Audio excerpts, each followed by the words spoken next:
چونٹیوں کا life style اور ان کا کمیونیکیشن۔ ذرا ان آیتوں پر غور کریں۔ اور سلیمان کے لیے جنوں اور انسانوں اور پرندوں کے لشکر جمع کیے گئے اور ان کی درجہ بندی کی گئی، یہاں تک کہ جب چونٹیوں کے سامنے میدان میں پہنچے تو ایک چونٹی نے کہا کہ چونٹیوں اپنے اپنے بلوں میں داخل ہو جاؤ، ایسا نہ ہو کہ سلیمان اور اس کے لشکر تم کو کچل ڈالیں اور ان کو خبر بھی نہ ہو۔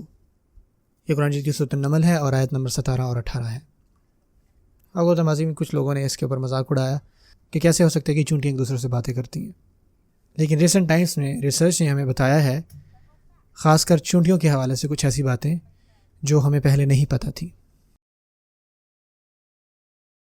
ریسرچ نے ہمیں یہ بتایا ہے جو چونٹیاں اور کیڑے مکوڑے ہیں ان کی جو لائف سٹائل ہے یا ان کا رہن سہن ہے وہ انسانوں کے طریقوں سے بہت ملتا جلتا ہے۔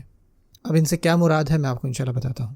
نمبر 1، جب چونٹیوں میں سے کوئی ان کی چونٹی مر جاتی ہے تو وہ بھی ان کو دفناتی ہیں جیسے ہم انسان اپنے لوگوں کو دفناتے ہیں۔ ان کا بڑا پیچیدہ سسٹم ہے کام کو ڈیوائیڈ کرنے کا، جہاں پہ ان کے مینیجر ہوتے ہیں، سپروائزر ہوتے ہیں، ورکر ہوتے ہیں، اس طرح سے کبھی کبھار وہ رک کر ایک دوسرے سے انفارمیشن بھی شیئر کرتے ہیں۔ نمبر 4، ان کا بہت ایڈوانس میتھڈ ہے ایک دوسرے سے بات کرنے کا۔ ان کے درمیان بھی چیزوں کا تبادلہ ہوتا ہے۔